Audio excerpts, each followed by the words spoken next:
Okay, I'm with my sister whose name is also Dani. She is a mother, story weaver, elemental woman, and feminine leadership muse, stewarding new feminine economies, reconnecting the human mycelium, and weaving matriarchal codes back into business. So super excited for this conversation and to have you tuning in from Australia. And yeah, we'll be weaving motherhood, water codes, birth, pregnancy, postpartum, activation, alchemy, all of it. Thank you so much for having me. Yeah, I'm really excited to, I guess, kind of share my journey and my story into motherhood and yeah, how the water codes connect in with this sacred work of motherhood, the most holy work possible on the face of the planet. Um, so yeah, I guess thank you for the introduction. And I guess I want to start off by saying that my rite of passage into motherhood came at a much later stage for me in life, which I feel is really important to share because I regularly come across women who, really entertain these societal pressures around, fertility and that they've got this ticking time clock with their womb and their ovaries. And I realized that my story and my experience into motherhood is kind of the complete opposite of that like typical story that we get told as women, right? Um, so yeah, I guess for me in my 20s, I was very much like in the grid, in the matrix, working a very, very high pressure job. I was all the typical things. I was on hormonal birth control from the age of 15, very like masculine grind. And honestly, if you had have met me in my 20s, I would have straight up told you, I don't want to have kids. Kids are not something I desire, Wow. right? Yeah. I'm curious Um, where that was coming from because I know people that also say that. Hmm. I've actually been thinking about it this morning when I was having my shower, getting ready for this discussion. I've been deeply reflecting on actually my journey with hormonal birth control. And I believe it was that. I believe hormonal birth control is an entity. It's a very dark entity that is here to hijack women Mm-hmm. from the womb. It's, I was on the pill, so it blocks ovulation All the completely. hormones, yeah. Yeah. So I really feel that that's where that was coming from because when I came off hormonal birth control, which I was 29 when I did that, and I did it completely on my own terms. I was at a yoga teacher training. I thought, I want to detox my body. I want to come off this thing. So I did it with no, you know, I didn't go and see a doctor or anything. I just very intuitively said, I don't want to be on this anymore. And so I did it. I got off it. And it was a really long detox process. It was a good 3 years. And actually, it was about that 3 year mark that I was still telling myself I didn't want children, but I started to learn about sovereignty in the birth space. I Mm-hmm. started to become curious about home birth. Mm-hmm. I started watching home birth videos, like Oh. secretly. I wasn't telling anyone that I was doing this stuff, but I was like, I just had this innate desire to learn about like women's biology and this sacred rite of passage. And I actually did that for 2 years until I was 35. I was like from 33 to 35, watching these videos and following accounts on Instagram. And yeah, in 2020, as we know, a lot of things shifted and it kind of like revealed even more to me the systems and the control and all these things. Um, and that's when I started to really be curious about entrepreneurship for myself. There were so many things that shifted. And so I started working on my mindset. I started drinking this amazing water that honestly gave me like a water awakening, I'm going to call it, in 2020. And I really also truly believe that like switching to drinking this particular water supported my body biologically in the terms of like being an older woman and falling pregnant. Like that hydration piece is so, so key for the womb, for your sacred primordial waters in the womb, the amniotic fluids, the fertility of your eggs. So I'm not saying that it was purely just that, but I feel like it definitely contributed to me being in a really beautiful place of homeostasis. I'd not been on hormonal birth control. I was really mindful about what I was feeding my mind and my body in terms of food, but also like, what I was consuming online and, the headlines going around the world. There's all this stuff that happened for me. Um, and so, yeah, water became a really big player for me in the sense of my lifestyle. And I started to receive codes from her Hmm. through the awakening that I had and started studying and learning about water, not just on a scientific level, but also just like through mythology and yeah, looking at all of the ancient traditions that really honored water as a feminine sacred being. And yeah, I met my partner really randomly. And I want to share this I because want to it's hear again, about it. Yeah. yeah, it's just I just want to give women like just have that trust in your life, because Um, I was not like seeking a partner. My friend, my not my friend, my sister, my middle sister had been dating this guy and I'd never met him actually, because it was during all the lockdowns and my sister lived over the border in a different state of Australia and they kept closing the border. So I never actually got to meet him while they were dating, but he was following me online and he said to my sister, "Oh, is your sister dating anyone at the moment?" And she was like, "No, she's not, I don't think." And he was like, "I've got a family friend and I reckon they'd be really good together. Like, we should organize, let's go to a waterfall or something and have a picnic together, the four of us."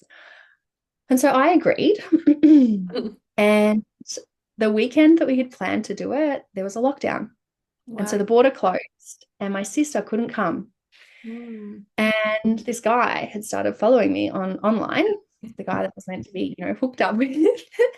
Wow. And he was very, I mean, he's Brazilian. So he Yeah. was very forward. He was Yes. just like, Yes, we know "Hey," Brazilians. you know, I know at least. Yum. yeah. Um, he was just like, "Hey, so, this weekend." And I was kind of like, my sister can't come now. So I think we'll have to postpone. I was trying to like get out of it because I was like, I don't know this guy. Felt kind of like I hadn't gone on a date in ages. It had been like probably a couple of years since I'd been on a proper date. Wow. Yeah. I had been like in celibacy with myself. Like it was Wow. a full on moment for me. Yeah. And so he was like, "But we can still meet up." And I remember I messaged my sister and I was like, "Oh my God, he's like wanting to meet up. I don't know what to do."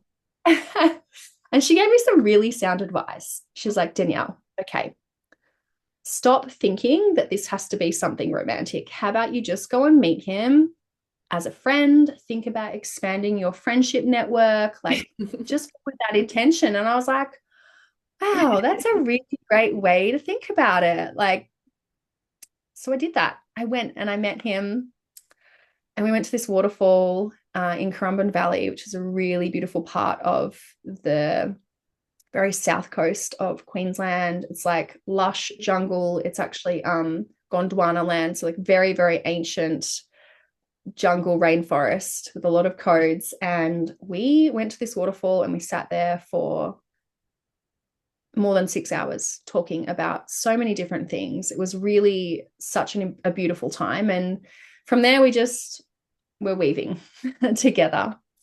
And that was in November 2021. And by February 2022, I was pregnant, surprisingly, but also not surprisingly.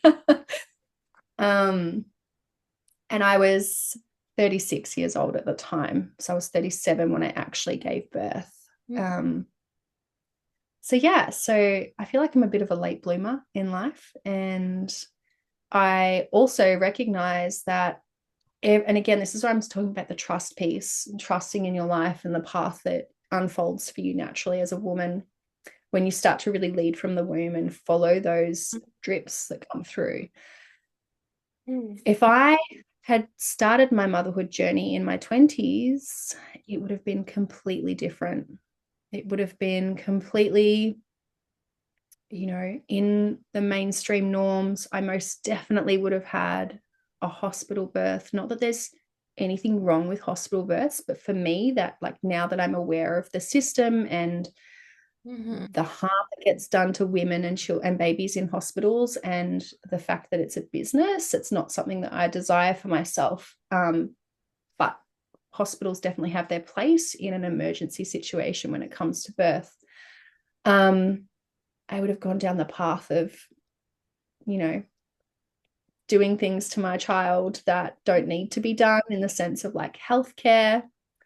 Um, and also in my 20s, I'd had a myotherapist, so a professional who has, studied and been certified in women's bodies, Mm-hmm. tell me that my hips were too small to birth a child naturally. And she said to me, good luck birthing a child Wow, naturally. that's And I think, so crazy. yeah, I carried that story all through my 20s.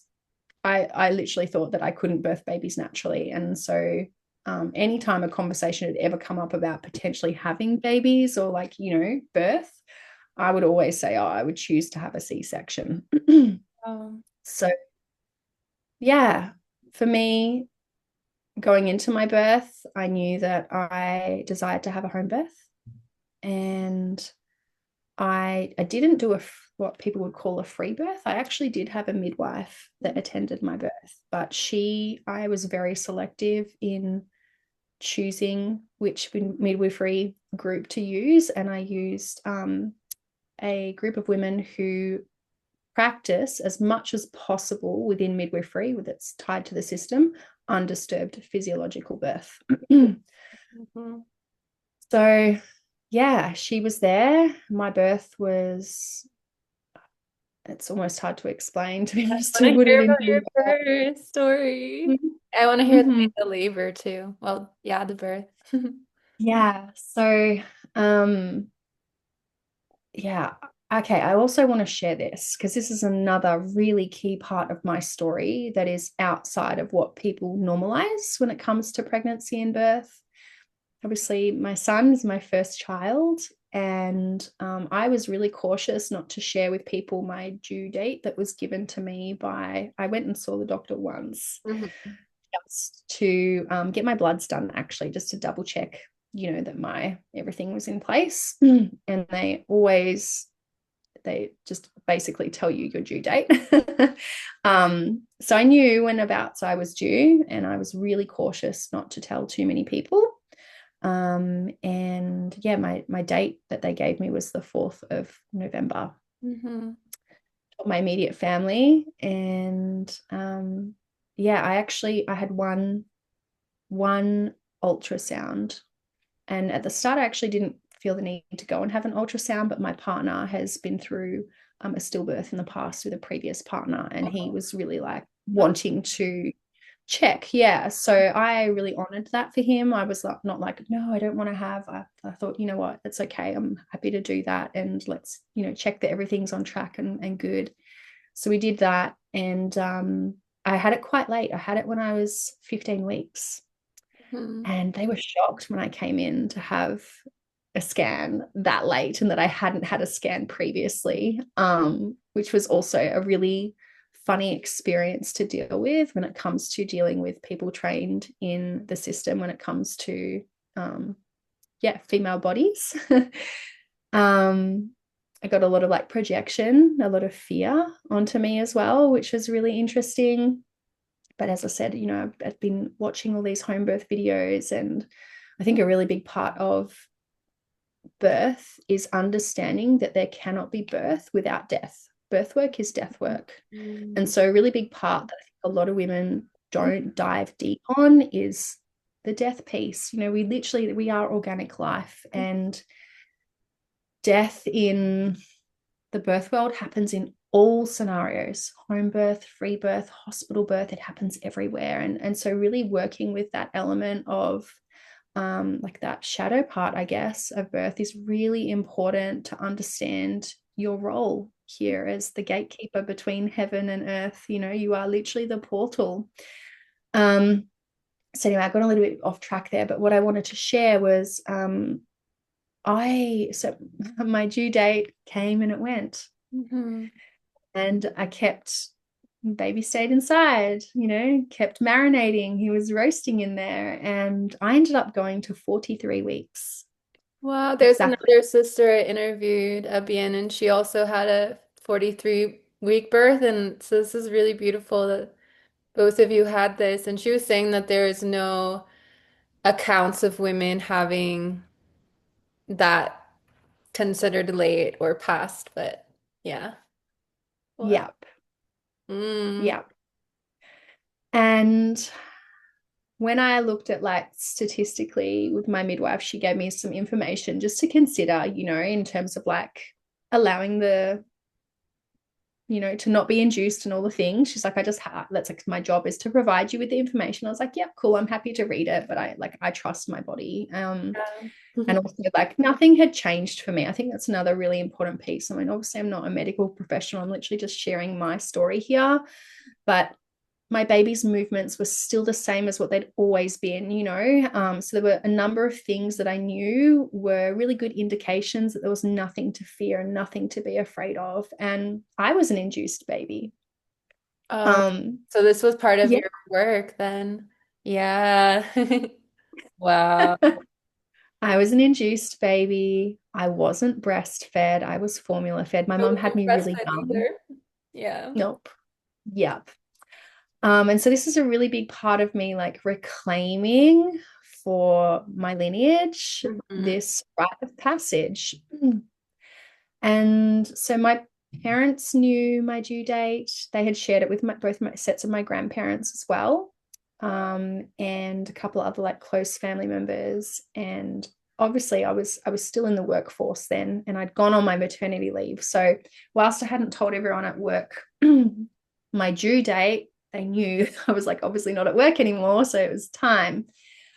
And I can't tell you the amount of like obviously well-meaning, but text messages, phone calls, comments on Instagram from well-meaning people Wow. that were projecting their fear onto me without even them really realizing it. It became very, very noisy. And when I looked at the statistics that my midwife gave me in regards to, going beyond 43 weeks, excuse me, they're really, because of the way the system's designed and because of the way that a lot of women are pushed through the system, even without them really consenting to it, there's not a lot of examples in modern history in the last 50 years of women, you know, just allowing birth to unfold, just allowing Mhm. that liminal space to be what it needs to be. And so there's not a lot of examples of women going beyond Mhm. 41, 42, 43 weeks. I think in the States, once you get to 41 or 42, Yeah. they induce you. You don't get a choice, right? And I'm really grateful that I live here in Australia and that's not the case. And even my midwife was like, I stand by you. And that's also why I chose them, because I knew that they also had a practice of not ditching you if you chose to go beyond 43 weeks. I Mhm. never found out the sex of the baby that I was having. It was all completely unknown. And when he came out, it was a boy. And I thought, okay, makes sense, because in the documented birth scenarios where everything has been completely untouched and allowed to unfold as per Mother Nature's truth, usually a lot of the time, I think it's like 80% of the time, the babies that do go beyond like 43 is generally boys. They incubate a little bit longer than girls, Yeah, my especially on the friend was also a side. boy. That's interesting. Wow. It's really common.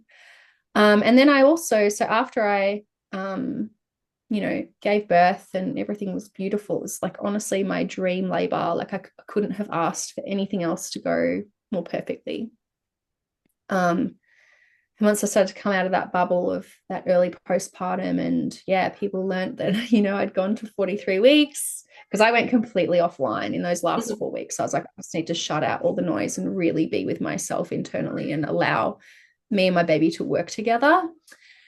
Um, yeah, when people found out that I went to 43 weeks and I like shared my birth story online, I had overwhelming amounts of women come forward and tell me, I went to 43 weeks as well. I went to 43 and 4 days, or one woman went to like 45 weeks with her first.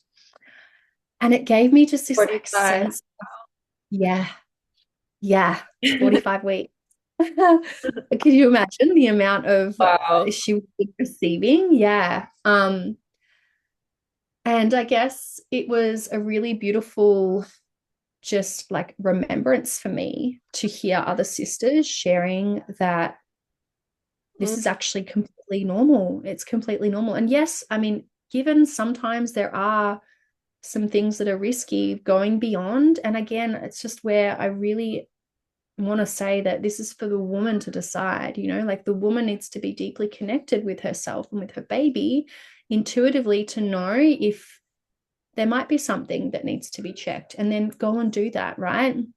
But also, if it doesn't feel like something needs to be checked, just honor that and just be mm, with yourself. Yeah, so I wanted to share that because that's been a really big part of my story with my initiation into motherhood is really learning to trust myself, learning to trust my womb, learning to trust that primordial wisdom really that comes from our ancestors and our bones and all the things.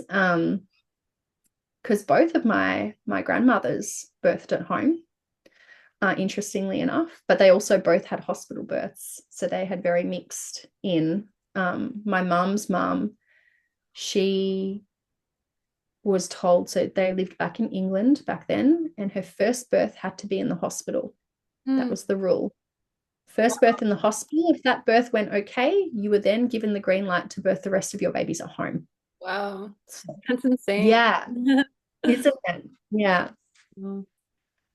So, yeah, now I'd like to kind of like weave in some of like the water element to my initiation into motherhood.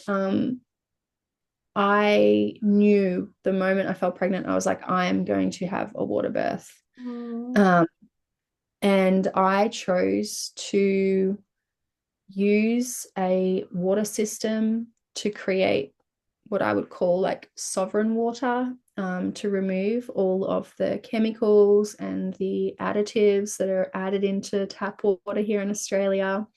For me, that was also like another layer to reclaiming what was mine, and not allowing anything external, any external entities to be a part of my birth space. It was really, really important to me. Even, I only had my partner there for the birth. I didn't invite anyone else. And then the midwives came. The midwives came a little under 2 hours before I physically gave birth. So they weren't even there for very long. It was very much me and my partner and our dog at the time. He's not with us anymore, sadly. But yeah, he was there. And yeah, it was really beautiful. So yeah, I decided that I wanted to have a water birth. And surprisingly, my birth, like the actual labor part, went again opposite to everything that I thought was going to happen. So many women talk about, I woke up in the night and I started to have these sensations. I started laboring through the night. That didn't happen for me. I was going to bed every night having like minor sensations, thinking that it was going to start. And I'd wake up in the morning puffy, just like, oh my gosh, the baby's still inside. It didn't start. Mm. And I will say that going to 43 weeks are definitely, there became a point where I was like, maybe I'm going to be pregnant forever. And I think that this is a really common as well for women who go that long, is Yeah. you do feel that.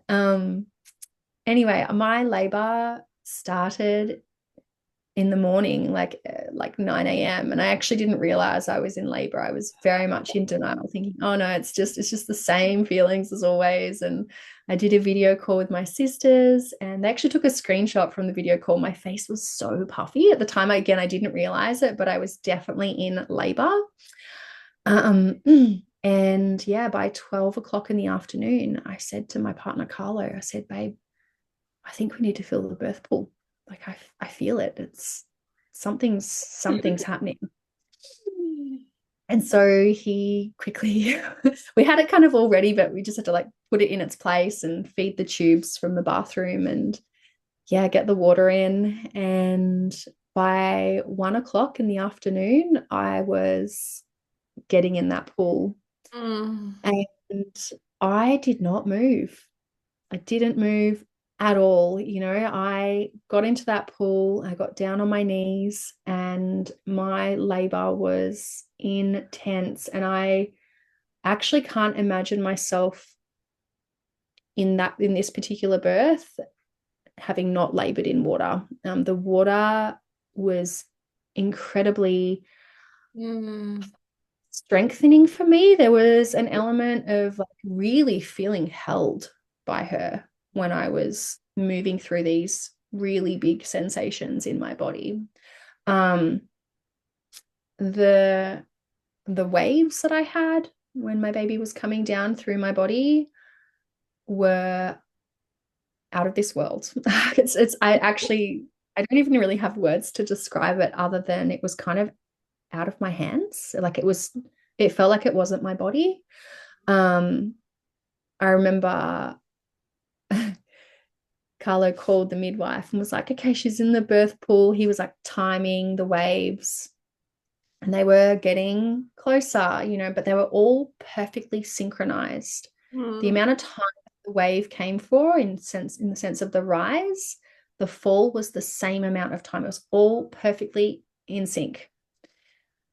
And the midwife said, okay, so if you see a large amount of some, quite stringy bloods come out, call me back. That means dilation is fast. And literally within half an hour, he was like, babe, what's that at the bottom of the pool? Oh. And yeah, it was all there. And at that point, I was still in a space of being able to like look and, recognize that, yes, we were moving very quickly. And so he called her back, and yeah, she was about an hour away, which is why, they weren't there for very long of my actual labor. And the water it's almost undescribable how it comes into play in the birth scene. There's my son behind. It's come to say, Yay! Yay! Perfect um, timing. yeah, perfect timing there is. We're just talking about, the literal birth portal. um, yeah, the midwives came and started to warm up the water, which was just so nourishing for my body. And yeah, it all just really, I went into this very out of world place at that point, out of world place. And I felt my body being held by the water, as I mentioned before. Like I can't actually imagine my body not being in the water while I was birthing. Um, the waves were so intense. Like I've never felt my body work and open in that way before. Um, and it was really fast. My labor was only 6 hours in total. So I started like physically feeling like I was going into labor, 12 p.m. and he was birthed just after 6. So it was really psychedelic. Undisturbed birth is completely psychedelic. And yeah, I saw a quote one time online that was like, women travel to the stars to collect their baby. And Mhm. I can tell you that's what happens in an undisturbed physiological birth where you feel safe, you feel supported and held and deeply connected to your body and what's, your role as this divine Mm. being who creates. It is the ultimate honor to birth in this way. So, and I feel deeply honored that I was able to birth in water at home and all the things, I know a lot of women desire to have that and it doesn't always unfold that way. And again, that is also just a part of Mhm. the nuance in birth, it's you have to trust and you have to let go. And it's incredibly deep work. Part of my work with preparing for my birth was very much working with the water.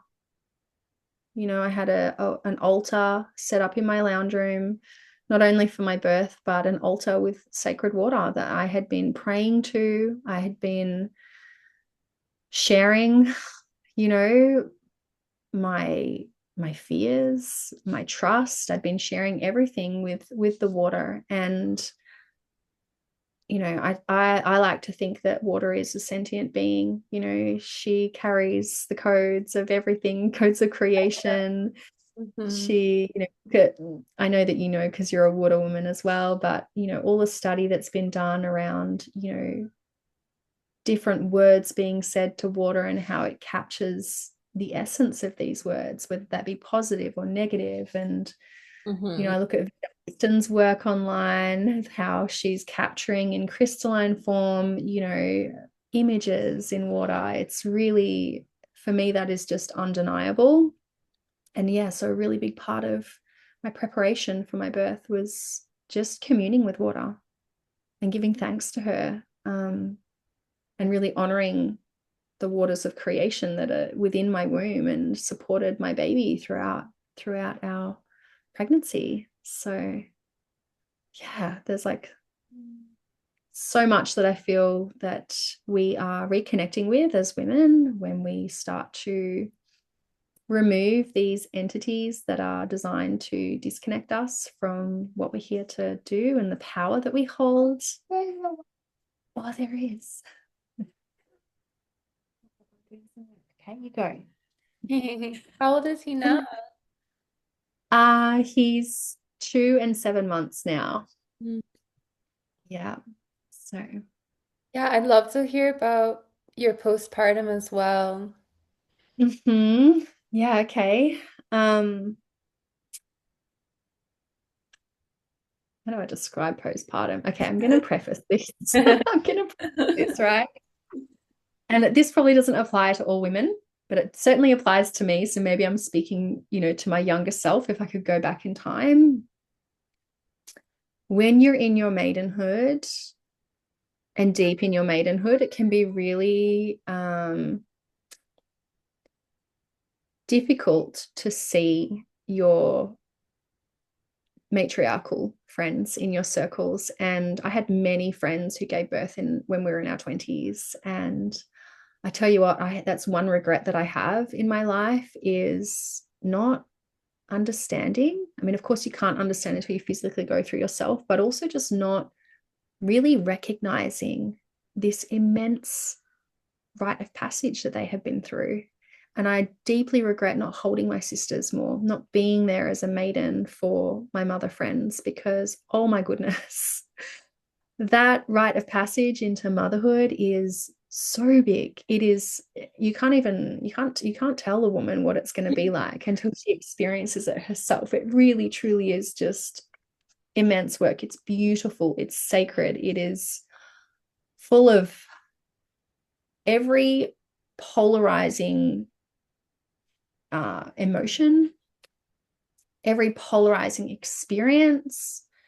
Your relationship changes, your intimacy with your partner. There are so many things that don't get spoken about, I feel, in postpartum, that should be spoken about. And I'll give you an example of that in a moment.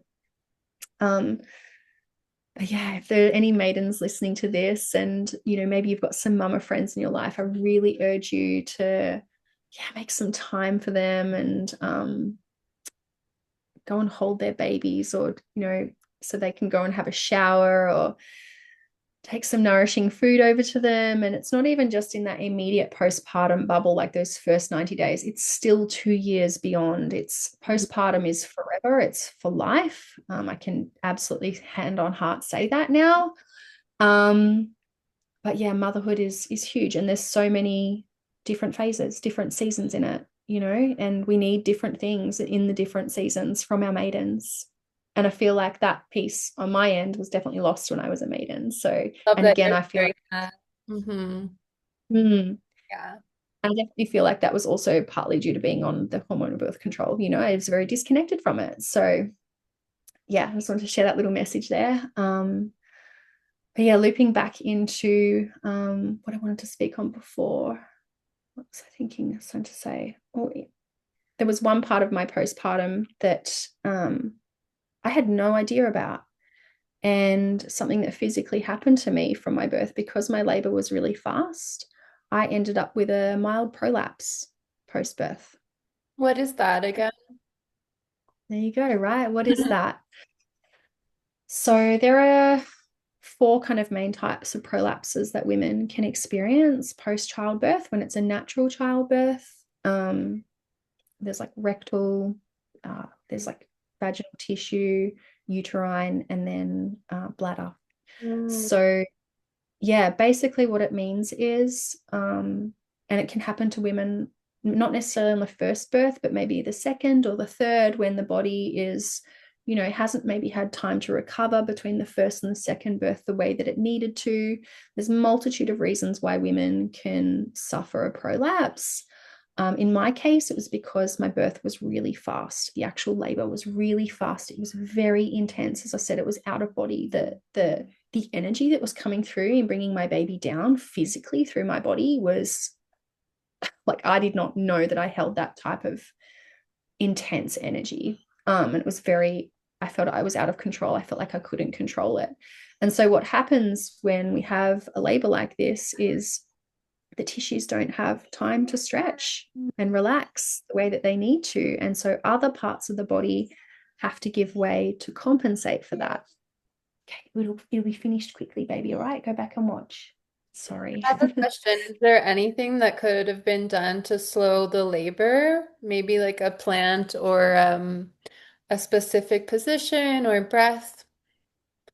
Um, Potentially. I mean, again, because I didn't know about this even being a possibility right. post birth, I'd never thought about it. It was not something that my midwife had, Mhm. spoken to me about. I didn't know any women who, but again, maybe it's because I wasn't speaking to enough women, like, so I didn't know. But potentially, I mean, I haven't looked into it now, but I'm sure that there would be some plants that you could potentially work with to help with that. But I would say probably more so that, there's probably some things physically that you could do during your pregnancy to support the body more. A lot of the time when we have, so I had a really tight pelvic floor, and that's also part of it, was the muscles were tight. So like I could have probably done more work around releasing those muscles. Like tight muscles are essentially weak muscles. They're not actually strengthened properly, which means that they don't have that capacity because they're not being used correctly.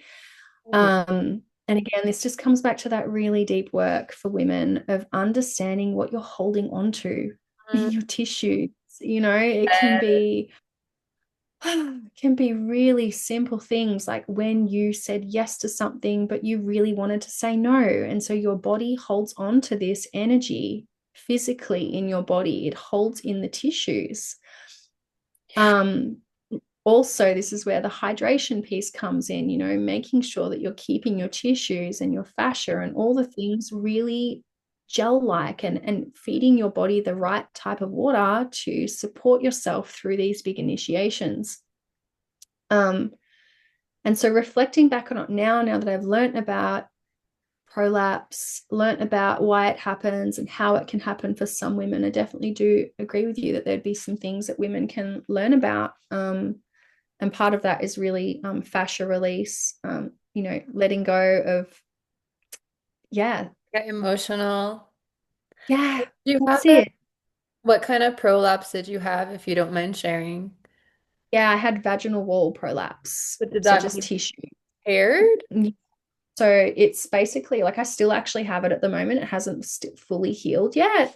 But basically it depends on the day. It depends where I am in my cycle as well. I've noticed like when I'm more towards menstruation and bleeding, I get this, it's bulging basically. The tissues are coming out of me, bulging out of me. It's this really odd sensation of like a dragging feeling. Okay. Um, and it's confronting. I Hmm. will say it's very confronting, a very confronting feeling to have. Um, yeah, and I recently had a friend who's had her second baby, and she's had three types of prolapses in the one moment, and she's young, she's in her 20s. So I think it's important for women to understand it's not just older women that get this; it can be at any point. So yeah, again, just like having that really deep connection with your body and doing the work before it's time for you to actually birth your baby is just so important. And I feel like that's why I wanted to come on here and speak to you today about this, because I feel like there's so much medicine in sharing our experiences when it comes to birth and natural birth and undisturbed. Because, yeah, there's just so much light and dark through all of it. Mm. Yeah, I feel so many women are going to be receiving this medicine, this entire living library. And I can feel like it's going to attract a lot of maidens. And, I consider myself um in my maiden, like ready to be a mother and a mama. And in many ways, I am a mother already. But I still can feel like the maiden, until I have like a physical baby that's in my arms and I'm like mothering. I feel that part won't be fully integrated, but I know that it's coming and yeah, super grateful. Like all this story, it's so interesting. I could just love listening to you and feeling like you sharing your experience is just like calming my nervous system and I'll remember this, when in the future I do give birth, I'll be like, oh yeah, this happened. So it's just beautiful to like continue to collect these stories and obviously there's a lot of different talks and different pillars of Serena, but I just love the birth motherhood portal so much. Yes. Yeah. Yeah. I'm really honored to share it with you, honestly, and to share this wisdom with other sisters who are ready to receive it. Yeah. Um, mm. Do you have mm, any like last words of wisdom that you want to share or any like topic that you feel you want to go into a bit more before we close?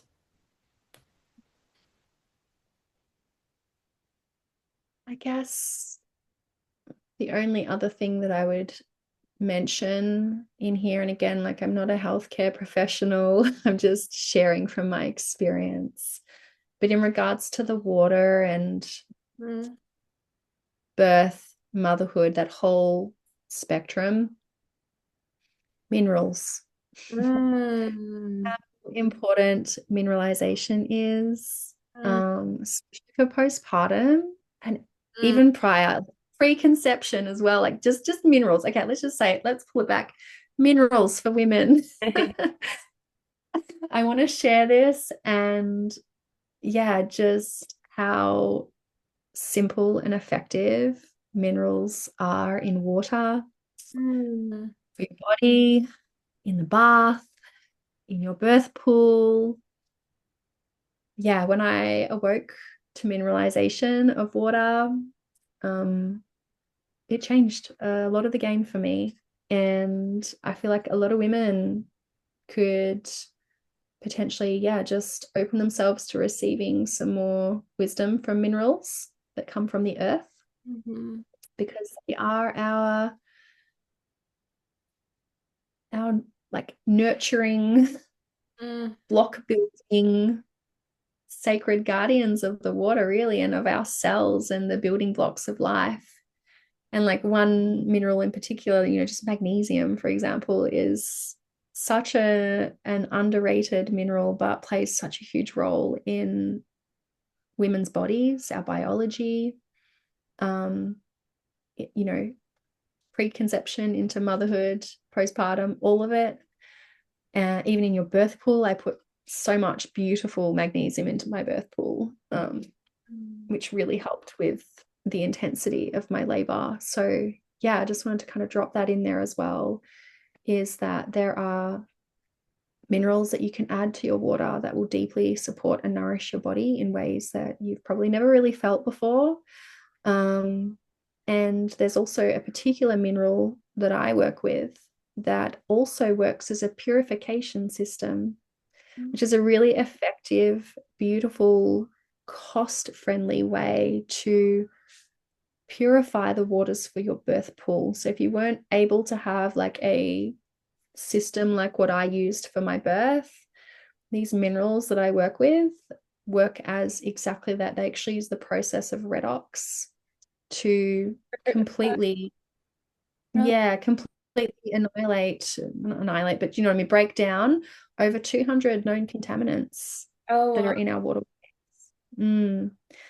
So I wanted to share that as well because I feel like for any woman who's really interested in really holding her power in her birth and postpartum and beyond, that, yeah, having sovereign waters, not only in your birth pool, but Mm, like to drink, to nourish yourself, is really, it's going to get you clear. Your channel is going to clear like never before. And mm, really, again, to help you to anchor into your own truth and hold your power in all decisions around your birth, around, yeah, just knowing what's right for you and your child. So, yeah, I just want to drop that there, that the minerals has been a really big piece, big piece.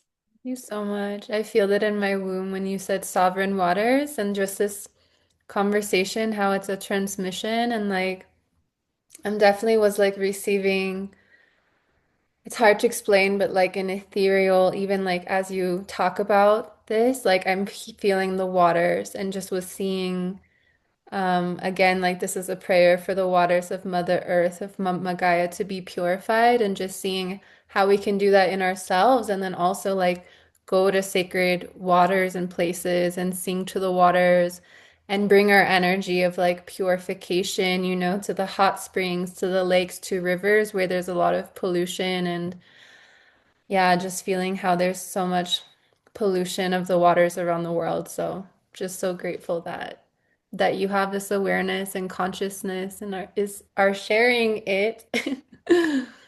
Yes. Definitely. Yeah, we are water bodies, on a molecular level, not by volume, but on a molecular level, we are over 98% water. And so we are a living instrument, Hmm.